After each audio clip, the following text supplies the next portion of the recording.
El Silabario, un podcast cultural. Bienvenidos.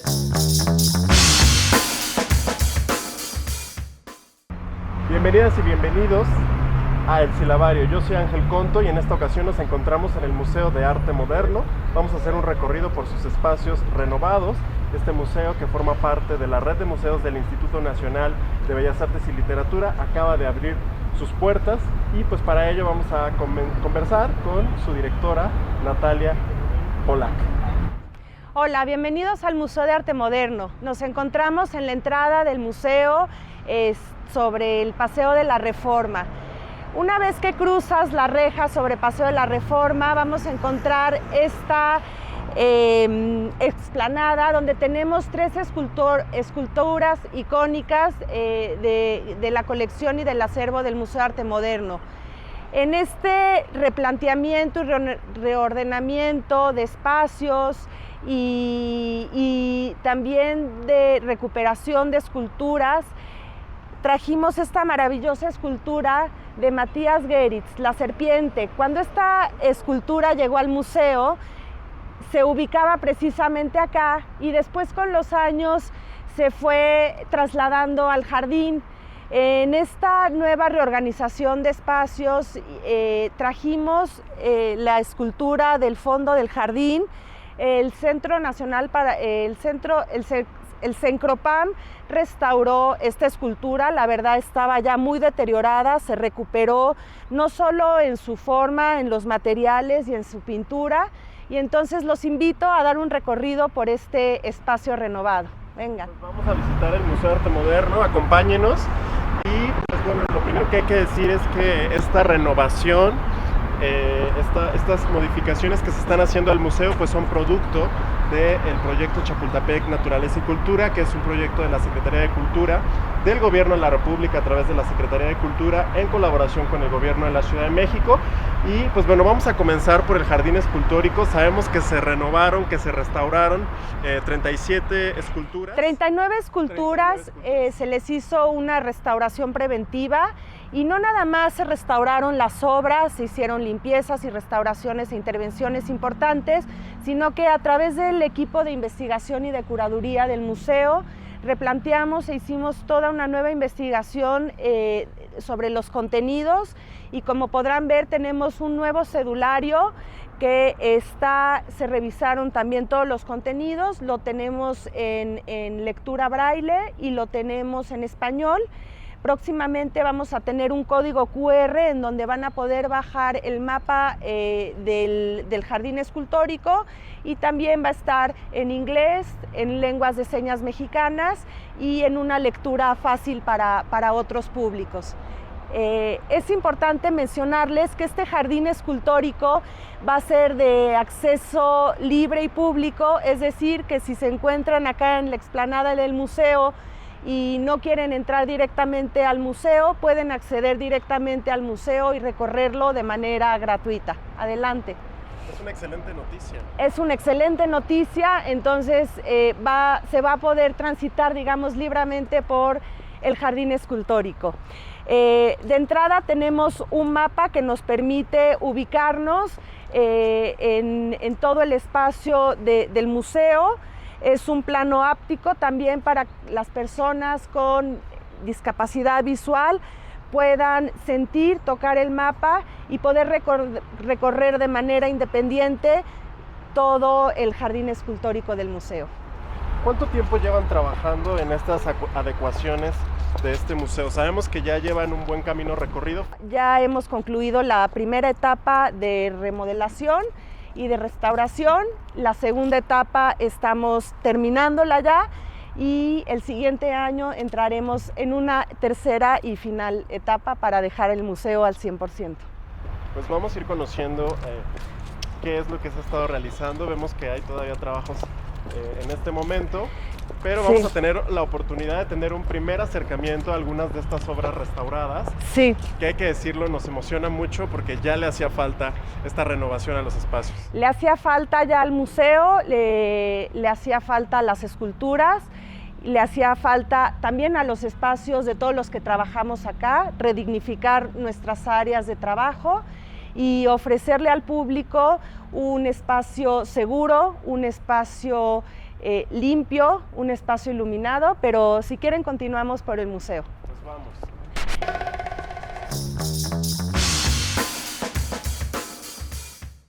Pues ya estamos aquí en el Jardín Escultórico del Museo de Arte Moderno. Cuéntanos, ¿cómo van estos trabajos? Estamos adelantados, como te comentaba, ya en la restauración total de 39 piezas. También, si puedes observar, este es un jardín inclusivo que se ha pensado también para personas que necesitan un recorrido podotáctil, en donde más de 35 esculturas tienen acceso para personas que necesitan un bastón. Incluimos este camino amarillo, es un camino podotáctil para personas que lo requieren, personas ciegas y también con discapacidad visual. Como te comentaba, en este jardín inclusivo tenemos cédulas con diferentes lecturas y este jardín todavía no está listo, estamos trabajando en la iluminación del jardín, va a quedar un jardín iluminado en la tarde, en la noche. Y todavía estamos trabajando en toda la parte de reforestación y agrupamiento de especies y colecciones de plantas de todo el jardín. Por ahora permanecerá cerrado, pero ya a partir esperemos que de mediados del próximo año, a más tardar, ya esté listo para recorrerse. Buenísimo, pues estamos ansiosos porque esa reapertura del jardín se dé. Y me gustaría preguntarte acerca de las investigaciones que nos comentabas que han realizado desde el equipo del museo en torno justamente al jardín. ¿Tienen identificadas todas las piezas? ¿Hay algunas que necesitan todavía restauración? ¿Hubo algunas que fueron más difíciles de restaurar que otras? ¿Cómo fue eso? Bueno, todo el dictamen técnico lo hizo el Centro Nacional de Conservación y Restauración del Patrimonio Artístico del Instituto Nacional de Bellas Artes y Literatura. De hecho, es importante decir que fue el INVAL quien asumió todos los costos de esta restauración. Fue un equipo de más de 20 personas de restauradores especializados en escultura quienes estuvieron realizando durante casi más de 8 meses todas las restauraciones, se repintaron todas las esculturas. Esta escultura de triángulos, por ejemplo, era toda color blanco y el artista Benjamín nos pidió también recuperar los colores originales. Wow. Entonces, pues estamos viendo los colores originales. Se les hicieron guardas también a las esculturas, un poco también para proteger las esculturas y delimitar y que la gente las pueda recorrer, ver, pero que no se puedan subir. Aunque es importante decir que en este recorrido inclusivo sí hay esculturas que se pueden tocar y que se pueden recorrer de manera táctil para tener otra aproximación a las obras de arte. Como te comentaba, se restauraron 39 esculturas, otras esculturas estaban en buen estado, se pusieron nuevas bases, nuevas cédulas. Estamos ya caminando por estos andadores que también se restauraron, no solo en el camino podotáctil que se incluyó, sino también se restauraron todos los caminos que estaban algunos en muy mal estado. Nos falta toda la parte, como te comentaba, de jardinería y también de reparación de las bancas, para que la gente también pueda disfrutar al aire libre. Para nosotros, el Jardín Escultórico del Museo de Arte Moderno es la 6ª sala de exposiciones del museo, una sala de exposiciones al aire libre. Fantástico, pues parece mentira, pero qué necesarias eran estas adecuaciones por el camino simplemente, ¿no? Para permitir este disfrute de las piezas, para permitir este diálogo del que ya nos hablas y pues que ya hacía mucha falta. Es correcto. Una de las piezas, estas 2 piezas, al fondo podemos ver la escultura Obi del maestro Erzúa y la máquina enamorada de Ana Pellicer. Estaban ya muy sucias por el mismo deterioro medioambiental y recuperaron el color del material, el color del cobre. Había gente que nos decía, pero ¿cómo no eran negras? No eran negras, eran de cobre. Y también esta escultura del maestro Jesús Mayagoitia, también recuperó su color. Había muchas esculturas que presentaban ya daños por óxido, se restauraron todas las esculturas que lo necesitaban. Estamos arreglando también, como te comentaba, no solo la iluminación general del jardín, estamos trabajando en una iluminación especial para las esculturas. Entonces no solo es esta iluminación general, también se atendieron todos estos postes, pero también cada escultura va a estar iluminada con su cédula. Pues qué emoción, ya queremos ver los eventos de la sexta sala del Museo de Arte Moderno. 15,000 metros cuadrados, la sexta sala con 79 esculturas de diferentes escultores mexicanos o que vivieron en México, diferentes materiales, diferentes propuestas y lenguajes. Buenísimo, pues vamos a seguir disfrutando de estos espacios al aire libre, vamos a ver más de cerca esta obra que ya nos comentabas, pues fue de las que recuperó su color. Y sí, es impresionante, si uno ve las fotografías del antes y el después, efectivamente se pregunta uno, pues ¿ese era su color? Sí, de verdad había gente que me decía, ¿cómo? ¿No era negra? No.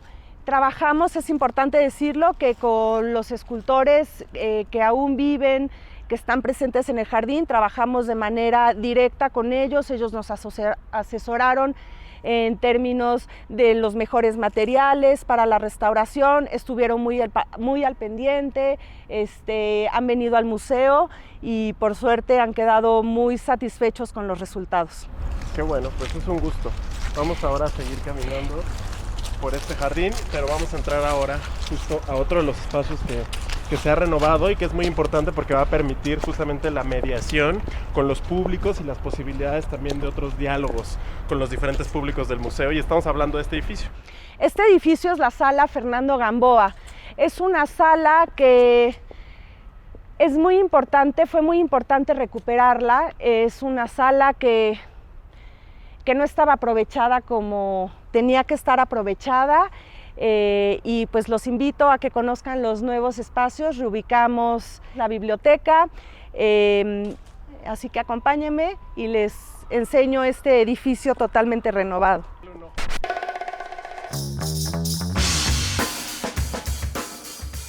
El museo anteriormente carecía de un espacio, como te comentaba, para talleres, un espacio cerrado y seguro para cuando nos visitan las escuelas. Llevábamos a cabo los talleres al aire libre, pero si teníamos lluvia o mal tiempo, la verdad es que no teníamos un espacio donde trabajar con niños y familias principalmente. Adecuamos este espacio,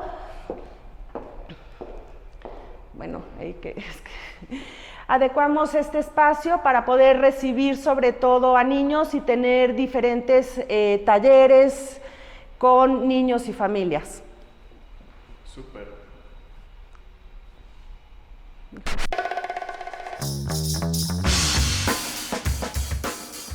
¿Pero dónde estamos?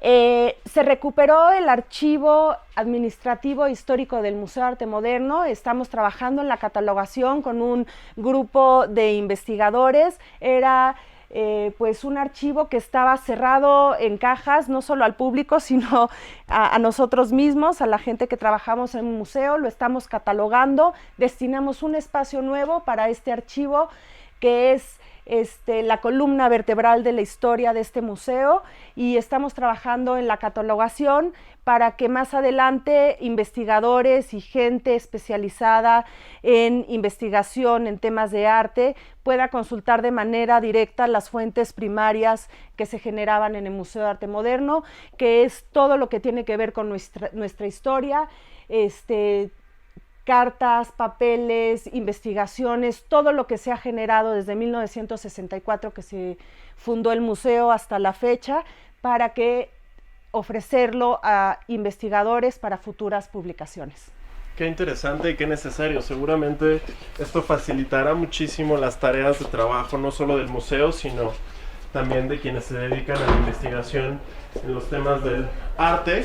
Y en ese sentido me gustaría preguntarte, para quienes a lo mejor no conocen el museo, que nos cuentes cuál es la vocación del Museo de Arte Moderno, qué obras o qué artistas tienen cabida en este museo. Bueno, El Museo de Arte Moderno se conforma por un acervo de más de 3.500 piezas entre escultura, pintura, fotografía, grabado, instalación.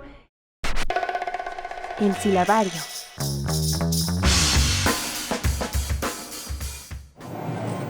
Seguimos en el Museo de Arte Moderno y ahora vamos a hacer un recorrido por la exposición Indicios de una revuelta artística feminista, y para ello vamos a conversar con su curadora Fernanda Ramos. Fernanda, muchas gracias por acompañarnos este día en este recorrido del silabario por el Museo de Arte Moderno. Cuéntanos acerca de esta exposición, ¿de qué va? Bueno, pues les voy a contar un poco los antecedentes de cómo inició este proyecto para ver hacia dónde fue creciendo. Indicios de una revuelta artística feminista inició en la lectura de archivo que queríamos hacer del número 9 de Artes Visuales, que fue una revista muy importante en la historia del museo, y esta revista este número se preguntaba si el arte tenía género. Entonces, a partir de una exploración con este número, pensando en nuestro contexto actual, decidimos ampliar el panorama de cómo las artistas feministas, las pioneras del arte feminista en México, siguen teniendo un impacto en las artistas feministas que trabajan actualmente. Entonces, lo que vamos a hacer es ver cómo el arte en sus estrategias se cruza con los activismos constantemente para proponer estrategias artísticas que buscan transformar el entorno de las mujeres y de los cuerpos feminizados. Y bueno, para empezar, hablamos de la revista que les mencionaba, que está aquí en la vitrina, el número 9, en diálogo con la mujer como creadora y tema de arte, que fue una exposición que se hizo un poco antes de que saliera este número de la revista, pero era una visión patriarcal, digamos, de Gamboa, de cómo las mujeres empezaban a trabajar en ese contexto en los años 70 en el arte, ¿no? O cuáles habían sido sus representantes. Sin embargo, pues era una lectura que era bastante masculina, porque en realidad resultó que la mayoría de los participantes y de las personas que estaban en la exposición eran hombres y no mujeres, ¿no? Entonces sale este número de Artes Visuales y empieza a cuestionar y a revolucionar todo este ámbito. Y Mónica Mayer leyó este número. Mónica Mayer es una de las artistas pioneras del feminismo y empezó a cuestionar también estos roles dentro del sistema del arte, ¿no? Entonces, bueno, hacemos un diálogo en esta primera vitrina justo con una pieza que se hizo aquí en México en 1979, que es The International Dinner Party, que era una pieza de Susan Lacey proponía a partir de una pieza de Judy Chicago que se llama The Dinner Party, y convocaban a mujeres a comer, a dialogar, y eran las sufragistas las que estaban aquí. Entonces lo que hicimos es hacer un paralelo con el presente y hablar de una pieza de Lorena Wolfer, que es Estados de Excepción, donde también Lorena Wolfer utiliza la estrategia de la comida y la convivencia para congregar a una serie de mujeres que a veces no se conocen, que van pasando en la calle y las junta y comen y pasan un momento ameno, ¿no? Entonces la idea de la convivencia y de la sororidad entre mujeres y grupos y colectivos, cómo generar esos espacios donde no hay violencia a nuestro alrededor, sino convivencia y apoyo mutuo, ¿no? Entonces era una de las estrategias que se reflejaban en esa pieza y que pusimos en diálogo, y que aquí se ven como justo el resultado de esa comida, de una de las comidas que hizo Lorena Wolfer. Ha hecho 3 intervenciones, y esos eran los recuerdos de lo que sintieron estas mujeres mientras comían, ¿no? En estas blondas, ¿no? Y vemos el rastro de la comida, que a mí eso también me encanta, ¿no? Ver como el espacio de convivencia y lo que se comió ese día, ¿no? Entonces, a partir de esos diálogos que se están haciendo entre una y otra artista, tenemos la pieza de Mónica Mayer, que el tendedero ha sido muy importante a lo largo de 40 años, y entonces lo que nos proporcionó Mónica fueron una serie de fotos de archivos de cómo se ha montado el tendedero en diferentes espacios. La primera vez que se montó en el Museo de Arte Moderno, y también a mí se me hace muy representativo volver a traer la historia desde una perspectiva feminista al museo y ver cómo el tendedero trasciende trasciende el espacio del museo mismo, el espacio, las paredes, y sale a la calle, ¿no? Ya no se quedó en el espacio institucional, sino que se ha utilizado como una estrategia desde los feminismos y los activismos para hablar de las violencias domésticas, de las violencias en las calles ejercidas a los cuerpos tanto femeninos como feminizados. Y esta pieza dialoga con Dora Bartilotti, que ahorita no tenemos la pantalla, pero también Dora Bartilotti propone justo la estrategia de escribir anónimamente las denuncias que suceden a las mujeres y a los cuerpos no binarios, ¿no? A las personas no binarias. Y en ese diálogo de las violencias a los cuerpos femeninos, pues una de las violencias más grandes es asumir que el género y la sexualidad son una condición ya dada, y el deber ser de la feminidad es que naces mujer, y cuando en realidad no naces mujer, sino que hay una serie de condiciones y factores sociales que te van convirtiendo en lo que tú eres como sujeto, como individua, como sujeto en tus experiencias propias y tus vivencias.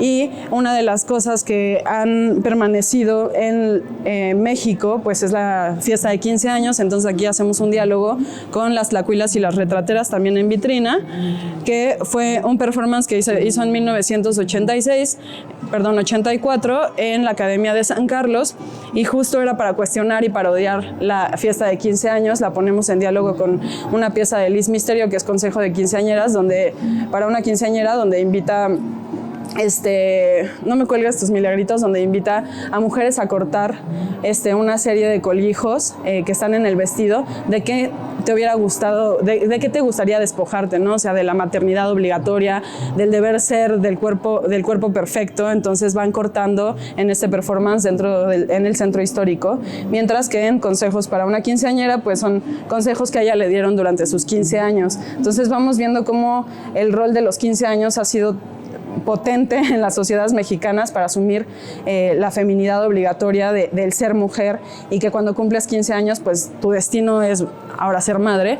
Y lo contraponemos con una pieza de una artista de Elia García, La novia Sirena, que es una mujer trans, donde en este performance baila con su yo femenino, su yo masculino, y se desprende de él, se despide de él para asumir su identidad como mujer trans, y como justo rompe con esta idea de la feminidad obligatoria de los 15 años, ¿no? Cuestiona la fiesta de 15 años.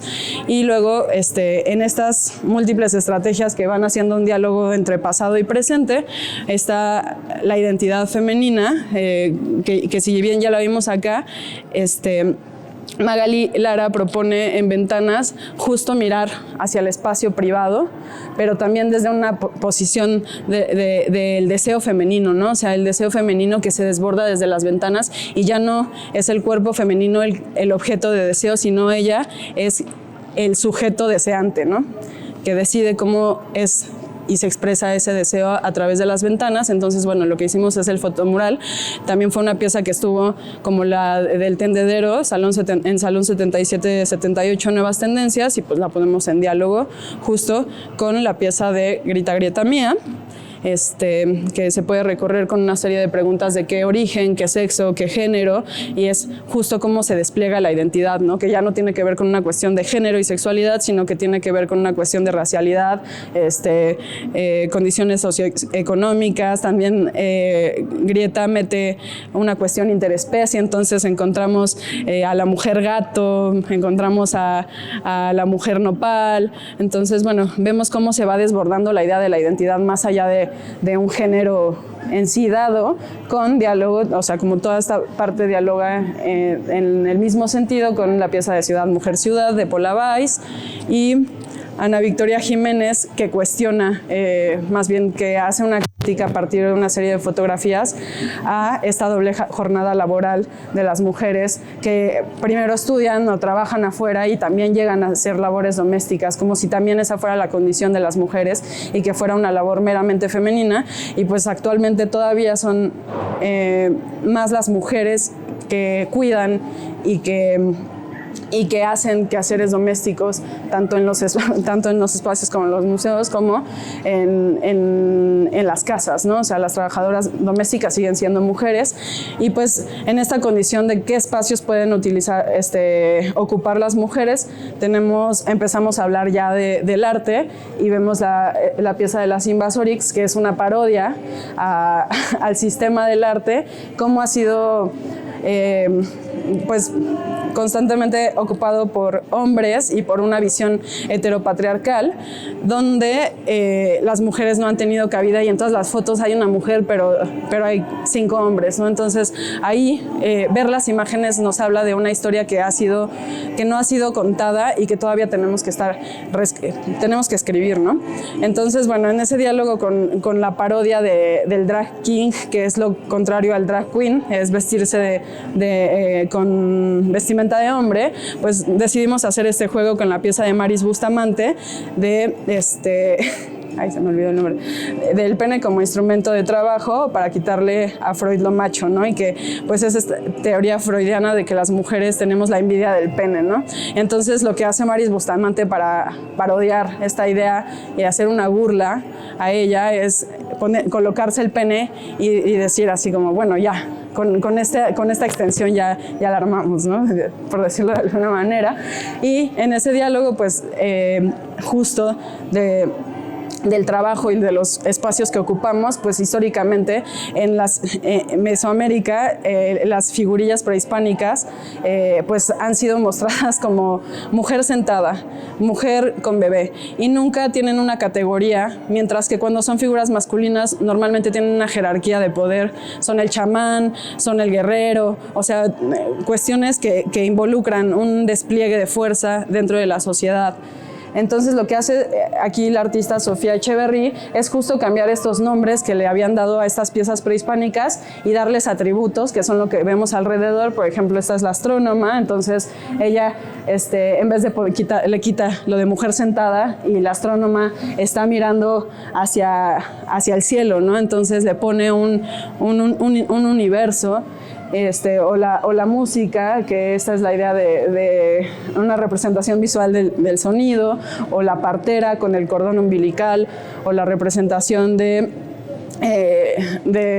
las mujeres congregadas platicando, ¿no?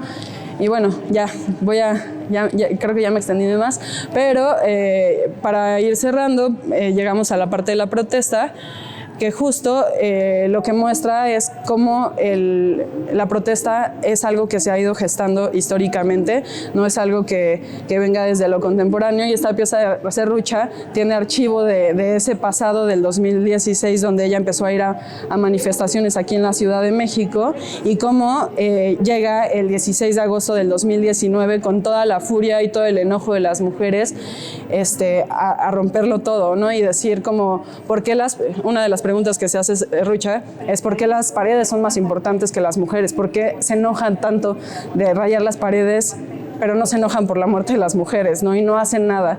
Entonces, en esta falta de conciencia del Poder Judicial y de justicia y del aparato de justicia de México, pues esta es una respuesta y una estrategia que están utilizando las feministas, y Dora Bartilotti lo que hace es esta pieza de la revuelta textil, donde saca justo de voz pública los relatos anónimos a la calle para decir que esas voces importan.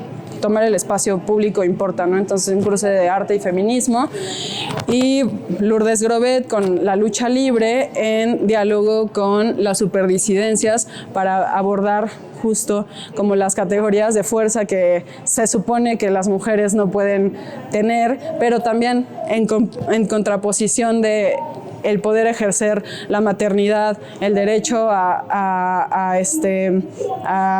verse y a sentirnos como queramos, pero justo en diálogo con un despliegue de fuerza por la lucha libre, junto con las superdisidencias que cuestionan la idea de un deber ser del sexo-género como si algo fuera como si fuera binario, pero más bien lo que ellas cuestionan es justo, hablemos de las disidencias, no hablemos del deseo y de cómo ese deseo se desborda en diferentes formas y existen múltiples formas de deseo como existen personas, ¿no? Entonces, ya cerramos con la protesta, que justo aquí tenemos a La Revuelta, que fue una de las primeras colectivas, bueno, formó parte de la coalición y de diferentes grupos de mujeres en los años 70, y entonces ponemos un ejemplo de, digamos, un proto-performance o una acción política que hicieron afuera del auditorio para parodiar la idea de belleza cuando estaba sucediendo un evento de Miss Universo adentro del auditorio. Entonces se visten y se burlan y parodian por qué las mujeres deben de ser bellas, ¿no? Y justo sucede en diálogo con la pieza ya icónica de Polvo de Gallina Negra, esta de la receta del grupo de Polvo de Gallina Negra, para hacerle el mal de ojo a los violadores, en diálogo con un performance de Yolanda Benalba, que es una manifestación del 8 de marzo, recorre ese mismo camino del 8 de marzo del 2020, pero a la inversa, ¿no? De cómo sale y ralentizando los pasos, qué significa caminar hacia atrás en un espacio de memoria, de protesta.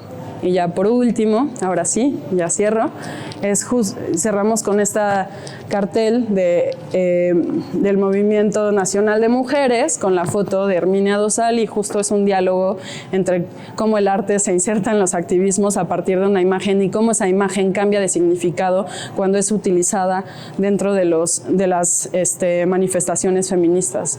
Entonces, bueno, nos interesaba cerrar justo con esta protesta, con esta imagen, porque es un diálogo, o sea, es como regresar al espacio privado con el que empezaron los movimientos feministas a principios del siglo XX y que se potencializaron a mediados del siglo XX y que ahorita están tomando más fuerza.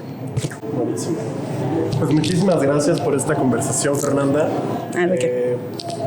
Pues se antoja mucho detenerse, conocer más acerca de los feminismos, acerca del trabajo de artistas, pues como ya bien nos contabas, como Mónica Mayer, ¿no? Como Lorena Wolfer o como Sofía Echeverry, ¿no? Que es muy interesante justo esta última obra que nos explicabas acerca del papel de las mujeres, ¿no? En la historia, específicamente en el contexto mesoamericano, y cómo ella ha identificado esto que ya nos explicabas, bueno, entre las obras de Liz Misterio, Lía García, y que habla también además del diálogo intergeneracional, ¿no? Es muy interesante, y pues hay que venir a visitar el Museo de Arte Moderno y recorrer esta exposición que lleva por título Indicios de una revuelta artística feminista, con la participación de mujeres artistas. Y pues muchas gracias. No, ¿de qué? A ustedes. Gracias. Y continuamos en este recorrido. El silabario. Los esperamos de martes a domingo, de 10:30 a 5 de la tarde. Estamos, como pueden ver, en un espacio seguro, en un espacio donde seguimos todas las normas de protocolos de seguridad. Tenemos aforos controlados, mantenemos la sana distancia. Hay mucho espacio para transitar sin estar en contacto muy cercano con otros visitantes. Los invitamos, aprovechen estas vacaciones. Tenemos 3 espléndidas exposiciones que pueden disfrutar, y sobre todo de disfrutar este espacio renovado. Simplemente recorrer este edificio y un poco... Ya, no voy a decir nada más. Simplemente recorrer este edificio y pasar unos momentos en familia, en pareja o recorridos individuales. Sean bienvenidos. También es importante decir que contamos con un voluntariado que da de manera gratuita visitas guiadas. Tienen que solicitarlo a través de nuestra página web, pero si quieren tener una visita guiada, tenemos un grupo de voluntarios que va a estar trabajando todas las vacaciones. Buenísimo, pues ya con esto los dejamos. para que se animen a visitar este Museo de Arte Moderno. Hay que decir también que durante la pandemia y en el último año el museo ha privilegiado las exposiciones digitales y ha innovado y propuesto en ese sentido, pues con pequeñas exposiciones que se han presentado en el contexto de la pandemia sobre diversos temas y de diferentes épocas y vertientes del estudio de las artes en México. Así que dense una vuelta por la página del Museo de Arte Moderno. Y las redes sociales también. Las redes sociales que también están generando muchos contenidos. Y pues nada, gracias por este recorrido, gracias por acompañarnos. Yo soy Ángel Conto, esto fue El Silabario. Recuerden que ya se encuentran disponibles todos los episodios del Silabario en el canal de YouTube de la Secretaría de Cultura, así como en la plataforma continuoenladistancia.cultura.gov.mx. Yo soy Ángel Conto, muchísimas gracias y hasta la próxima. El Silabario, un podcast cultural.